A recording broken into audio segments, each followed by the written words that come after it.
You are listening to another No Fair Remembering Stuff, the Tuesday edition of the Professional Left Podcast, and available wherever you get your podcasts and at our website, proleftpod.com, where you can also contribute to this podcast.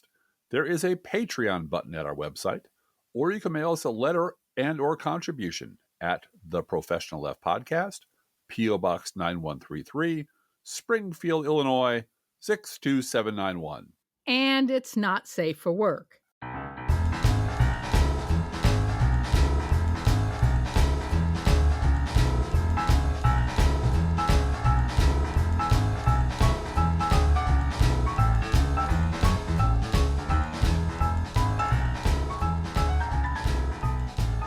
We're going to kick off this episode that we've entitled Justice Delayed with a song and a quick story.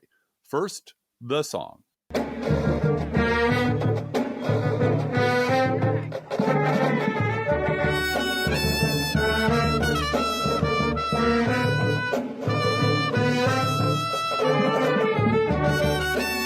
If that sounds sort of familiar, it should. It's Led Zeppelin's Kashmir, which I sing by myself in the car all the time, as covered by a marching band called the Cadets. And we bring up this song in this fashion because we play trivia. Yes. Now, when it's just Driftglass and me playing, we're always a solid fourth place finisher. Absolutely. But when our whole Methodist church team plays, we've got a sports ringer, we've got geography experts, and when we as a group play, we almost always come in first or second. Yeah. Sometimes the research librarian team shows up and then we're dead. We come in second. We have to go get in their heads during the breaks. You know? Oh, okay. But anyway, the reason we bring this up is every once in a while there will be a category where you have to identify a song as covered by a marching band. Yes. And this usually gets people really scratching their heads because they're playing this song by the marching band and you know this song. But absolutely. Mm-hmm. Since it's so out of context and it's played by a marching band, you don't know what it is right away. And then all of a sudden it clicks in and the melody kicks in and you look at each other and go, oh, wait, I know that's Fleetwood Mac, or that's 21 Pilots, or that's Portugal the Man, or the theme from Man from U.N.C.L.E., or SpongeBob, or whatever it is. It's the aha moment. It's the aha moment of, I've got it. And so we're leading with this marching band, Led Zeppelin. Is it Led Zeppelin? Yeah, Kashmir cover. Okay. Yeah. Yeah. We're leading with this because of how often words like unprecedented have gotten thrown around during the Trump years. The unprecedented corruption. The unprecedented contempt for the rule of law. The unprecedented cowardice of Republicans in the face of an obvious monster. But here on No Fair Remembering Stuff, we have a different take. Instead of shrugging Trump off as that black swan event with no precedent, we look at each other and say, but we know this song. We've heard this song before. But where? But where indeed, Blue Gal? Where have we heard this song before? So let's all of us curl up nice and snuggy and hop in the Wayback Machine and set the dial for April of 2005. And a couple of citations from one of the very earliest blog posts I ever wrote, back in the golden days of blogging. This actually started off as a comment at the late Steve Gilliard's news blog. And when I finally struck out on my own, when he finally threw me out and said, go start your own goddamn blog, I used this post as starter dough, these comments as sort of starter dough to get myself going. It's entitled, Representative DeLay Preps the Beds for the GOP's Big Sleep. And it features a shot of Pennywise the Clown from the TV movie It, digging graves. So, pardon me while I clear my throat. And here we go. You're back in 2005. Remember, 2005. The little p in politics of this is fascinating. The fact that over the long run, the GOP is demographically and electorally doomed to become the minority Thurston Howell party again. Either when the fundy Shining Path rebels that make up their margin of victory make one too many batshit demands, or are told no once too often. If you want to get a clear picture of how this will look, go rent Fatal Attraction or play Misty for me because I'm not going to be ignored, George. So either they take their bat and stomp back disgustedly to Mordor, or a handful of moderate Republicans get so freaked out by the Randall Terry wing of the party that they bolt or they stay home. Who is Randall Terry again? Randall Terry was the founder of Operation Rescue, the anti-choice terrorist organization. And it's funny, isn't that strange how 17 years later, Randall Terry has finally gotten his way and Roe versus Wade has been tossed out? Guess who won the fight between the Thurston Howell wing of the party and the Shining Path wing of the party? Yeah. Anyway, back to 2005. But in the short run, Tom DeLay is now a household name, and I've been waiting for 10 years for that to happen. And I've always been amazed that Republicans had no fucking clue who he was, even though you tell them 500 or 500 times over and over again who this guy was and what he was doing. All RAM and no hard drive with these people. So every GOP leader knows the Gingrich lesson by now. No matter how much the membership owes you, they will go absolutely Lord of the Flies on your piggy ass the minute you become a measurable liability. And Newt was so completely I am the Reich that he would have been perfectly happy to go into the bunker and fight it out until the GOP was razed to rubble had he not been stopped by his own House Republicans. And since the suddenly huge liability named Tom DeLay is now just telltale heart thundering away under the GOP floorboards, threatening to drown out everything else, the question is, will the same dynamic play twice? Well, Tom DeLay ain't Gingrich. He learned from that episode, and they don't call him the Hammer for his shipwright skills. He spent a decade forcibly collecting GOP testicles and cashing them in his private Crown Royal bag. At the slightest provocation, he will politically and personally destroy anyone who does not bend a deep knee to his Gorgon awfulness. Does any of this sound familiar? Mm-hmm. Back to 2005. And both the Texas and national Republican parties have shown absolute craven willingness to rewrite the rules on the fly anytime the beast's wet bar needed to be restocked with virgin's blood, or whenever a law or policy might threaten to cinch in the bottomless lust he and his stooges have for power, money, trinkets, and perks, even a trifle. So, they've kind of disarmed themselves to accommodate him, and now they're very much stuck up on that very windy gibbet with him. So if you were running in 2006 and playing How Do I Save My Pink Republican Skin while DeLay is holding up your ass as hostage, what do you do? Well, here's the problem. You've got to time it just right. If you jump away from Hair DeLay too soon, he'll blow your fucking head off. Jump too late, and your face will be morphed into Tom DeLay, into Randall Terry, into, I don't know, Osama bin Laden, in every ad, every day, for the entire election cycle. And that was me in 2005. Reminds me of a lot of things, Driftglass. Yeah, kind of brings to mind a lot of current events, doesn't it, Blue Gal? Yeah, like this is exactly the same dynamic that the Republican Party has been operating under since Donald Trump came down the escalator. And the base of the party announced, yes, the chosen one has come at last.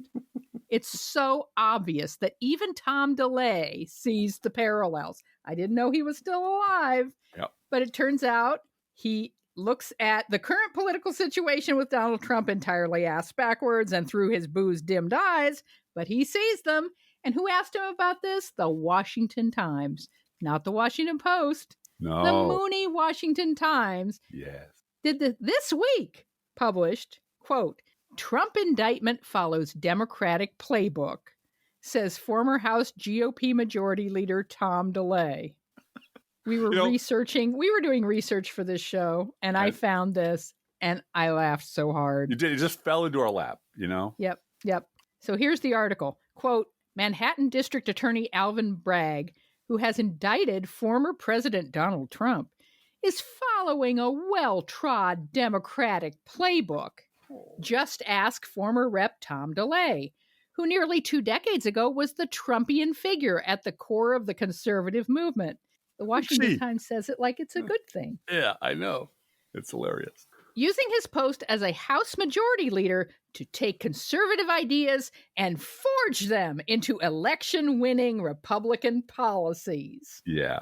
That was until a crusading district attorney brought iffy legal charges that knocked Mr. DeLay out of his post. Uh-oh. Oh, no. Mr. DeLay was eventually convicted, but a nearly unanimous state appeals court, they don't say, in Texas, Yeah, they don't mention full the of Texas Republicans from Texas, tossed out his conviction, unquote. part. So he was completely off the hook, right, Driftglass? That's right. Well, there was a dissenting opinion about this is all bullshit, and the prosecutor was like, if it's illegal, it's illegal to take bribes, except if your party's the one who runs the government, in which case you run the courts, in which case apparently it's not illegal. So, yeah, Texas. But wait, there's more, Driftglass. Like Trump, Tom DeLay was also involved in a large corrupt conspiracy that was investigated by the DOJ and the FBI. This is from a deep dive investigation by Citizens for Responsibility and Ethics in Washington, CREW, who has been kept very busy during the Trump years. Yeah, we love them. Entitled The FBI's Case Against Tom DeLay. Quote, in the mid-2000s, a scandal swept Washington centered around the larger-than-life lobbyist Jack Abramoff and top Republican members of Congress and staff who had benefited for years from his largesse. When the dust settled, the Justice Department had secured at least 20 guilty pleas or trial convictions based on evidence the FBI uncovered in a wide-ranging public corruption investigation initiated in 2004. The investigation netted not only Jack Abramoff, who pleaded guilty in January 2006 to conspiracy, aiding and abetting honest services mail fraud, and tax evasion, and was sentenced to 48 months in prison, unquote. And Driftglass, when he got out of prison, he got a conservative imprint book deal. Yes, he sure did. And he had a book party at someone's sure house. Do you remember whose house it was? I dread the answer to this question because I think I know. I think it's the Clintons? Oh, no. No. He had it at Tucker Carlson's house. Oh, that's right. I They apologize. had valet parking at Tucker Carlson's house That's right. for Jack Abramoff's book. Hey, Jack, where you been? Oh, I've been to London to visit the Queen there, Tucker. Yeah. Yeah. Oh, welcome in, Jack. Come on back. Yeah. So then it turned out that this FBI public corruption investigation had also implicated Tom DeLay and two of his former congressional henchmen. Quote, also implicated was Jack Abramoff's close friend, former House Majority Leader Tom DeLay, Republican of Texas. Those convicted included two former congressional senior aides to Mr. DeLay, Tony Rudy and Michael Scanlon, unquote.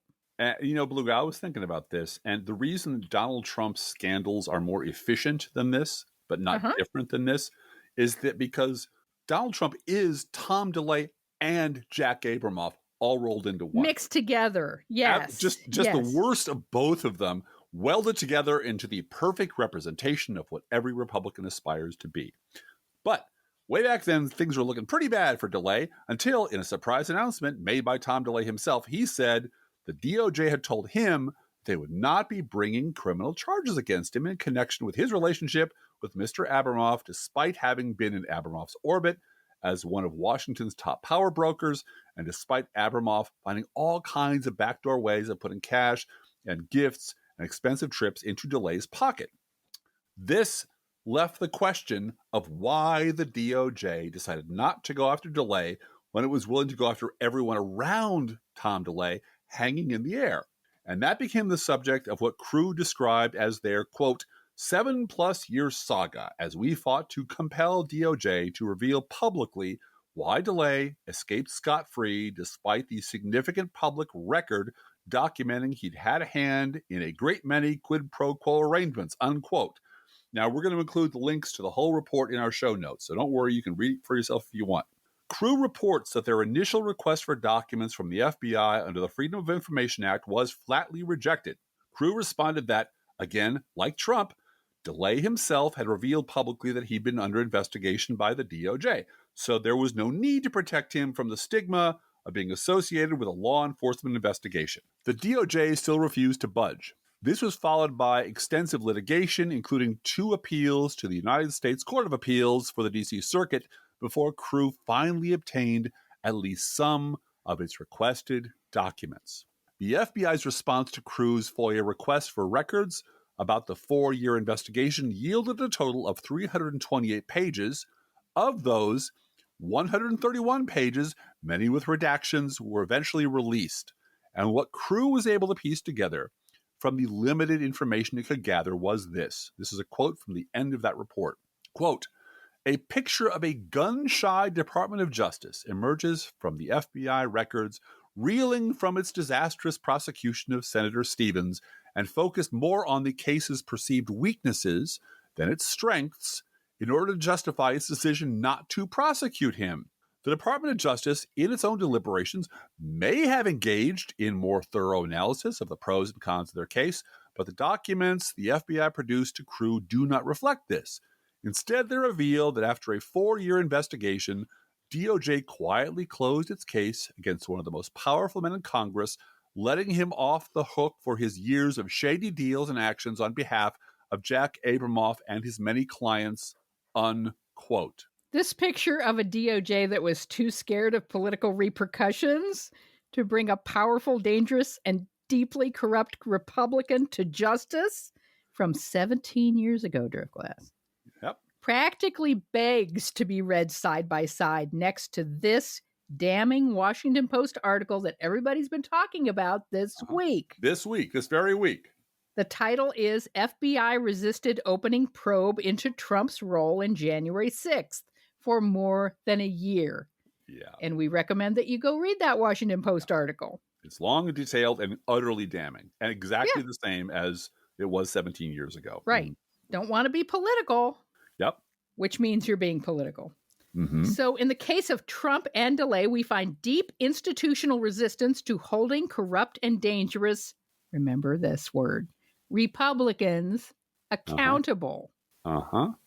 In addition to the criminality of Tom DeLay, like Trump, there's also the matter of the open, smirking, moral bankruptcy of Tom DeLay, the sort of thing that was supposed to matter to the character counts party of personal responsibility. For that, we turn to the Abramoff DeLay Marianas Island scandal, which was so cruel and grotesque. If you didn't know DeLay was fronting for it, you swear it had to be something Trump dreamed up. Or maybe Jared. Yeah. Oh, no, it's got Jared's, filthy hands all over it. Yeah. This is from CNN in 2006, back when CNN did such things. Quote, "To grasp the moral bankruptcy of the public Tom DeLay, the House Majority Leader, you have only to know about Frank Murkowski and Saipan." Frank Murkowski is the governor of Alaska, but from 1980 to 2002, he was a conservative Republican senator from Alaska. How conservative? His voting record earned him 0 ratings from Organized Labor's AFL-CIO and the Liberal Americans for Democratic Action, and perfect 100s from the U.S. Chamber of Commerce and the American Conservative Union. But as chairman of the Senate Energy and Natural Resources Committee, Frank Murkowski became furious at the abusive sweatshop conditions endured by workers, overwhelmingly immigrants, in the U.S. territory of the Northern Mariana Islands, of which Saipan is the capital. Because they were produced in a territory of the United States, garments traveled tariff-free and quota-free to the profitable U.S. market and were entitled to display the coveted Made in the USA label. Among the manufacturers that had profited from the unfree labor market on the island were Tommy Hilfiger USA, Gap, Calvin Klein, and Liz Claiborne. Moved by the sworn testimony of U.S. officials and human rights advocates that the 91% of the workforce who were immigrants from China, the Philippines, Sri Lanka, and Bangladesh were being paid barely half the U.S. minimum hourly wage and were forced to live behind barbed wire in squalid shacks minus plumbing. Work 12 hours a day, often 7 days a week, without any of the legal protections U.S. workers are guaranteed. Murkowski wrote a bill to extend the protection of U.S. labor and minimum wage laws to the workers in the U.S. territory of the Northern Marianas. So compelling was the case for change, the Alaska Republican marshaled that in early 2000, the U.S. Senate unanimously passed the Murkowski Worker Reform Bill. Unanimously. Unanimous U.S. Senate passage. And this is from the same article. Continuing what Blue Gal just said, quote, but one man primarily stopped the U.S. House from even considering that worker reform bill. Then House Republican Whip Tom DeLay. According to law firm records recently made public, lobbyist Jack Abramoff paid millions to stop reform and keep the status quo, met personally at least 24 times with DeLay on the subject in 1 2-year period. The DeLay staff was often in daily contact with Abramoff. DeLay traveled with his family and staff over New Year's of 1997 on an Abramoff scholarship endowed by his client, the government of the territory, to the Marianas, where golfing, yes, golfing, and snorkeling were enjoyed. DeLay fully approved of the working and living conditions. The Texan salute to the owners and Abramoff's government clients was recorded by ABC TV News.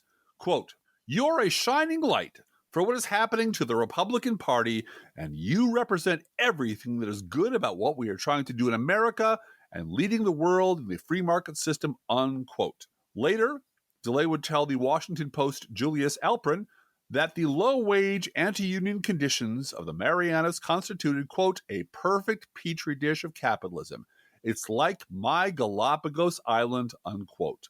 2 years earlier, ABC News' Brian Ross had uncovered the fact that in addition to horrific working conditions, quote, many Chinese workers are forced to sign secret agreements known as shadow contracts before they leave China, severely and in some ways illegally restricting their activities while on American soil. For example, workers are forbidden to participate in any religious or political activity, or to ask for salary increases, or even fall in love and get married, much as might be the case in mainland China, unquote. And if a female worker ever got pregnant while living as virtual slaves, management would routinely coerce them into having abortions. So, Trump and DeLay, were both of these men just anomalies? Freaks of nature that came out of nowhere, Blue Gal? Clearly not, Drifglass. No, clearly not. They were not. Both Trump and DeLay were the inevitable end products of the political culture of the modern Republican Party.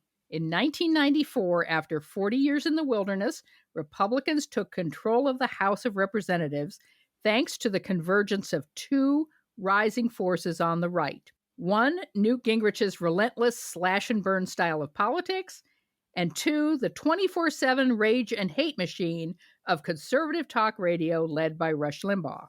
Gingrich served as Speaker from 1995 to 1999 in a tumultuous rule marked by a pair of government shutdowns, lasting nearly a month combined, dozens of ethics complaints, an attempted leadership coup by fellow Republicans, and a party line impeachment vote against Bill Clinton for lying about sexual infidelity, even as Gingrich himself was cheating on his then second wife with his then third mistress. You remember her. Oh, I do. She became Trump's ambassador to the Vatican. To the Vatican, yes, and he became the layabout gentleman of the Vatican. Of the Vatican, exactly. Gingrich expected the Clinton impeachment would solidify Republican control of the House. But instead, Republicans got their asses kicked in the 1998 midterms. And Gingrich resigned, saying, I'm not willing to preside over people who are cannibals. And wow, that was nice. I'm sorry, say that again. Wow, that was nice. And he was never heard from again. Sorry, he was, Driftglass. He was? A lot. Yeah. Oh, that's right. He was the most popular guest on Meet the Press for an entire year under David Gregory. Oh, I totally forgot that, Blue Gal. No, you didn't. No, I didn't. After Gingrich came Bob Livingston, who didn't even last one full Scaramucci after Hustler publisher Larry Flint put out a $1 million bounty for tips about GOP leaders having sex outside their marriages. He had the votes all lined up and then was outed as an adulterer. Uh-oh, that's so sad. So sad and unfair. And made worse for him by the fact that he had so publicly demanded that Clinton resign.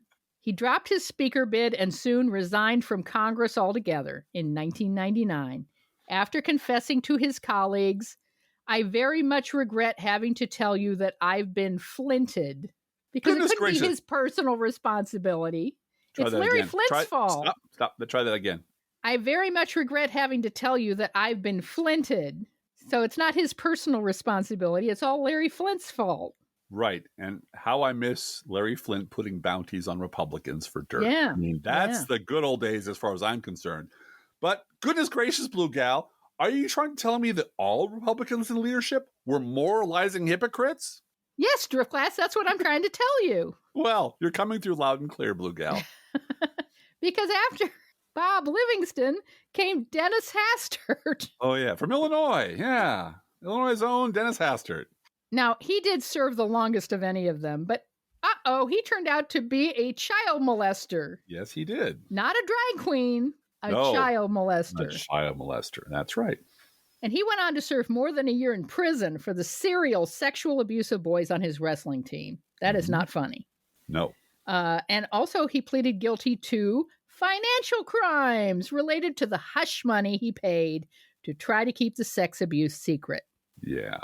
But the power behind Hastert was Tom DeLay, who was clearly not an anomaly, but very much at home in the larger Republican culture of moralizing frauds, hypocrites, and perverts. DeLay was seen as too partisan to become Speaker. Can you imagine? I know. But acted as the House GOP's true center of power in the Hastert era, serving first as whip and then from 2002 as majority leader. DeLay also launched the K Street Project, helping turn the GOP House into a service organization for lobbying interests. And that culminated in the Jack Abramoff corruption scandal. It's weird how when you plant corn, corn grows. And when you plant corruption grows.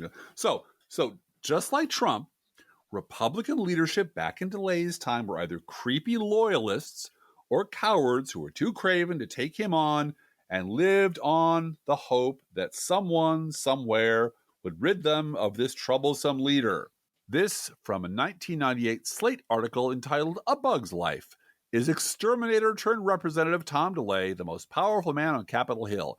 See if this sounds familiar. Quote, "No one likes him," says one leadership staffer, "but everyone fears him. He has translated those techniques into fundraising. DeLay, aka the Hammer, has achieved the impossible. His fundraising shakedowns have made people feel sorry for DC lobbyists. But his fervent principles frequently overcome his sense. In 1995, DeLay, who has despised environmental laws since his termite killing days, tried to eviscerate the EPA by attaching riders to appropriations bills.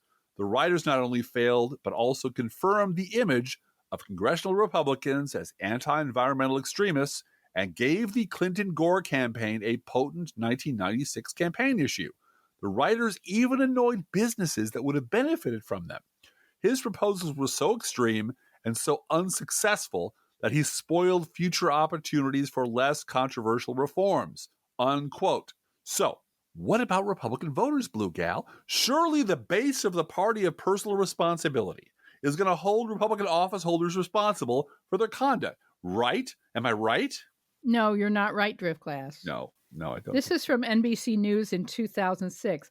Now, if you hear a reporter scratching their head about why is Donald Trump still the Republican base's favorite candidate for president in 2024, listen to this. Quote, "For all of the convictions and guilty pleas it produced, the investigative articles it has spawned, and the stomach ulcers it has given Republican consultants, it's easy to forget this one thing about the Jack Abramoff lobbying scandal.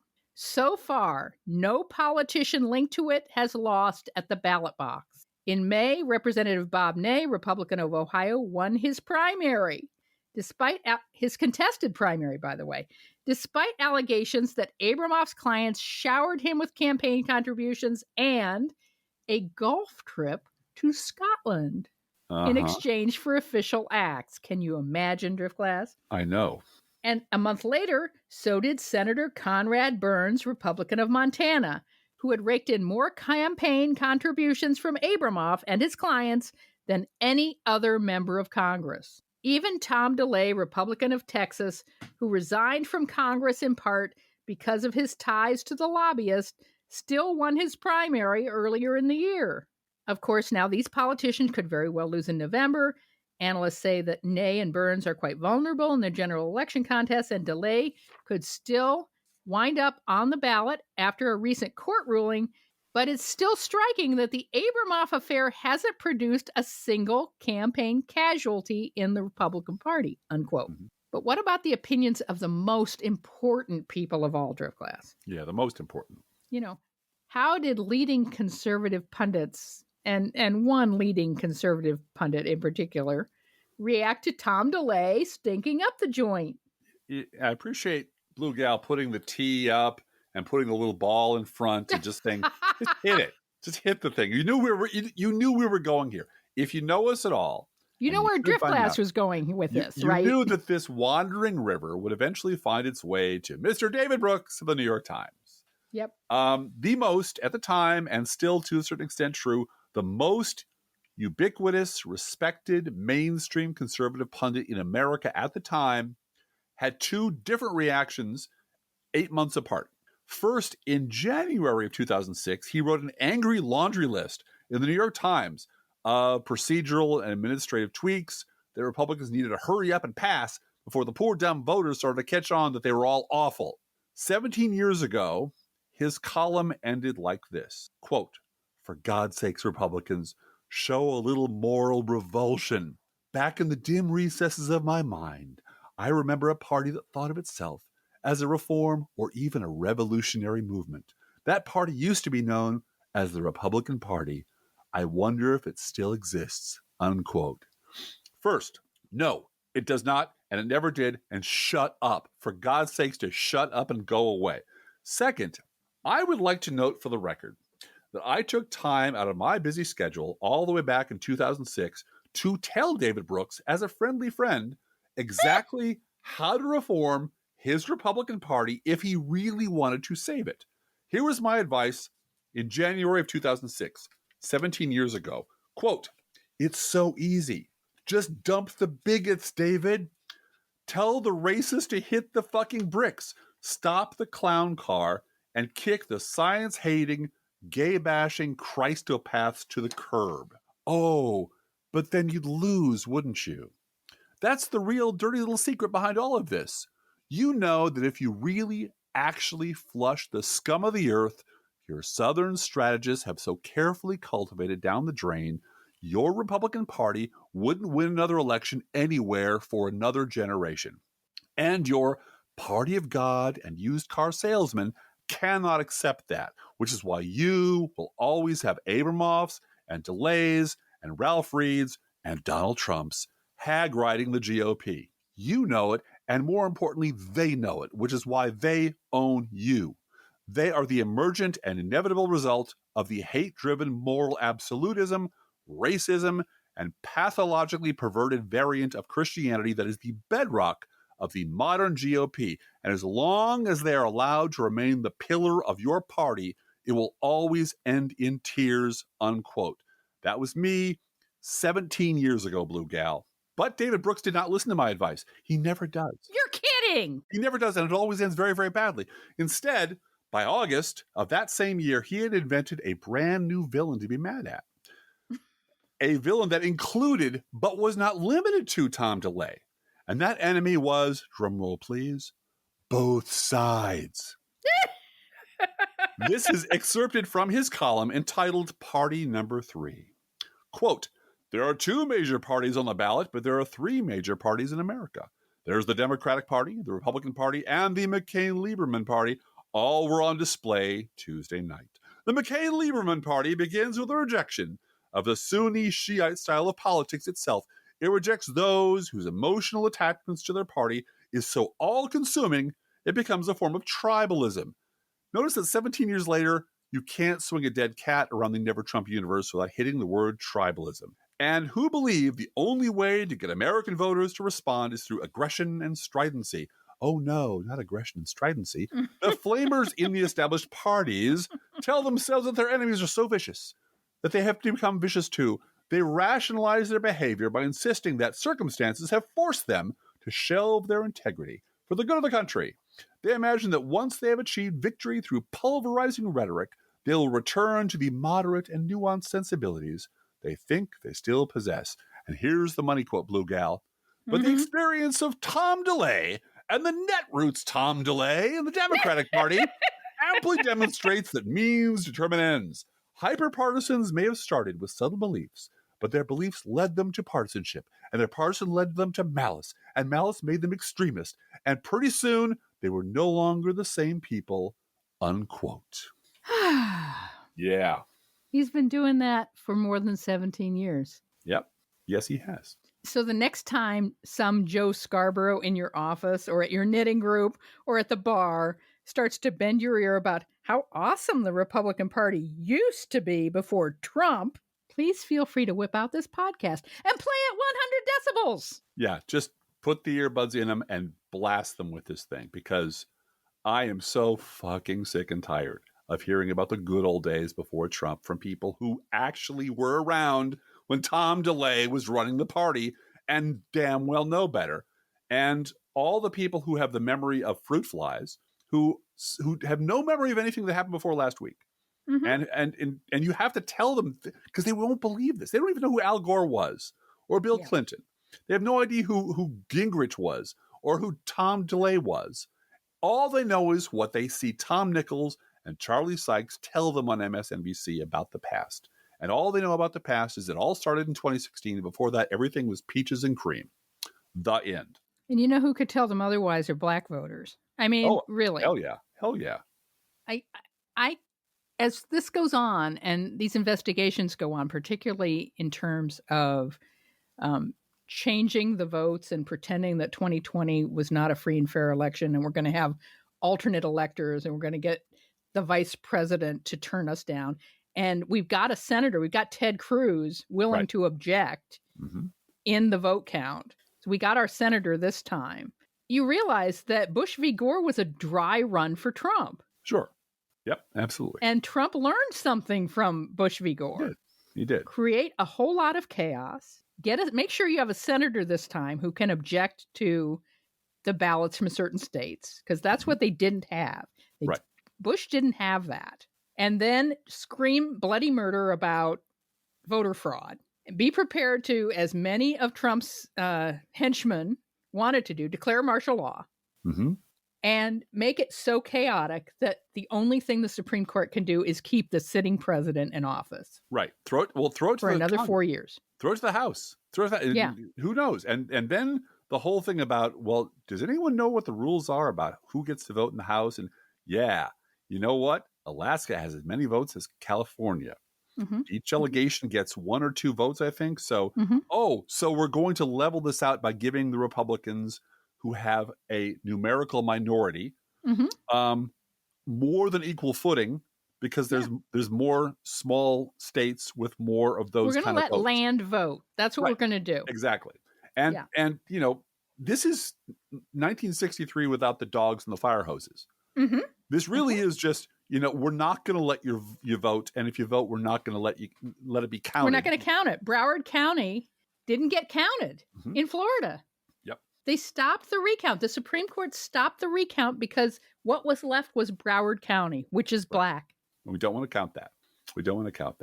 Well, and this is a little reminder that this has been going on for decades. The Republican Party has been heading this way for decades. They have been cheaters and liars. They've relied on goons like Ralph Reed and Tom DeLay. The people always back them until it's almost too late, and then they never heard of these people. But the biggest weapon in their arsenal is forgetfulness, is wiping the slate clean so that no one can pretend so no one can state with certainty. No one can bring facts to the table that this has gone on for a really long time. So they can sit there and say, no, this is not true. This just happened a few years ago. It just kicked off yesterday. We're not that party at all. And these people remember the Klan. They remember, I've said this before, they have perfect memories. They are masters in civil rights law right up until about 1962. And then their memories get real fuzzy. And then suddenly they kick back in during Barack Obama's term when he was a Kenyan usurper who divided the country. And Tom DeLay, right down the memory hole. When Tom DeLay was in office, when he was doing this shit, I had Republicans I was working with, and I knew way more about their party than they did. They had no idea who this guy was. They had no idea what he had done. All they knew was Rush Limbaugh was telling them on the radio that people like me were dirty, rotten, commie, filthy liars. And we couldn't be trusted with anything. And you got to vote Republican because Republicans are fighters. And they'll fight these dirty, rotten, commie Democrats. And that's all you need to know. Also, feminists are feminazis. And liberals are libtards. And Barack the Magic Negro, blah, blah, blah, blah, blah. And they don't want to know about this. You tell them about this, and there's a whole arsenal of whataboutisms laying at their feet. Well, what about Hunter Biden? Huh? What about Solyndra? Huh? What about all the babies the Democrats murder? And at some point, it's just so fucking exhausting to go down the same road with the same morons who have the same excuses, who you realize once you get to the end of that road for the 5th or 6th or 100th time, oh, they're never going to change. They're never going to deal with the facts of their party. They don't give a shit that Donald Trump is a traitor. They like the fact that he's a corrupt criminal. They want him to be up on that wall. They enjoy the fact that people like you and me are terrified this country is going to tip into an autocracy because they're shoving it in that direction. They like that. It thrills them. So stop trying to reason with them. But if you catch one of them at a party or at a knitting group or at the bar going on about the good old days, slap a couple of earbuds on their heads and turn this thing up to 100 decibels and play them the history of Tom fucking DeLay. And don't forget, we're always looking for more Patreons to make this podcast fly. Please, if you can afford to support us in that way, do so at patreon.com/proleftpod. And we thank you for that. See you next time. See you next time. The Professional Left Podcast No Fair Remembering Stuff Tuesday edition is produced under a Creative Commons license. Copyright 2022-23, DGBG Productions.